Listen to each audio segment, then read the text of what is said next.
पद्मशाली शिक्षण संस्थेवर अखेर एकहाती सत्ता मिळवण्यात संस्थेचे सर्वेसर्वा दशरथ गोप हे चौथ्यांदा यशस्वी ठरले आहेत। रविवारी झालेल्या विश्वस्त मंडळाच्या निवडणुकीत सत्ताधारी उत्कर्ष पॅनलचे सर्वच्या सर्व 25 उमेदवार विजयी झाले। मंडळाच्या 25 जागांसाठी 31 उमेदवार रिंगणात होते। सत्ताधाऱ्यांविरोधात केवळ 6 उमेदवार होते। त्यापैकी 3 जणांनी सत्ताधारी पॅनलला पाठिंबा जाहीर केला होता। त्यामुळे ही निवडणूक सत्ताधाऱ्यांसाठी एकतर्फीच ठरली होती।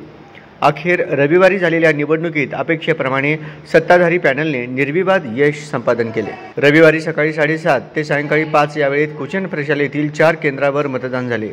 मतदानानंतर लगेचच संस्थेच्या इप्पाकायल सभागृहात मतमोजणी होऊन निकाल घोषित करण्यात आला। सत्ताधारी उत्कर्ष पॅनलचे सर्व उमेदवार विजयी झाल्याची माहिती निवडणूक निर्णय अधिकारी जी.पी. कदम यांनी दिली। या निवडणुकीत सत्ताधारी पॅनलचे सर्वेसर्वा दशरथ गोप यांना 606 मते पडली।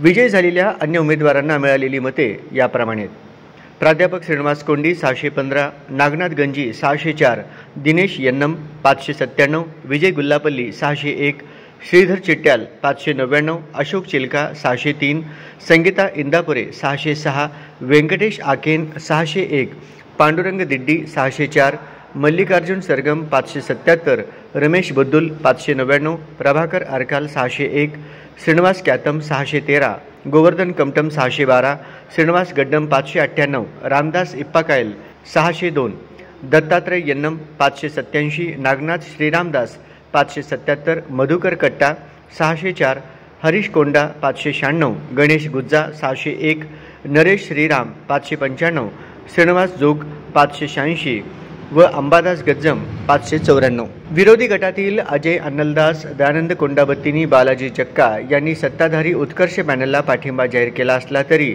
त्यांना काही मते मिळाली। अन्नलदास यांना 40, कोंडाबत्तीनी यांना 36, जक्का यांना 31 मते पडली। अन्य उमेदवार उमेश आडम यांना 90, गोवर्धन बोडा यांना 35 आणि नागबाबू कुडक्याल यांना 47 मते पडली।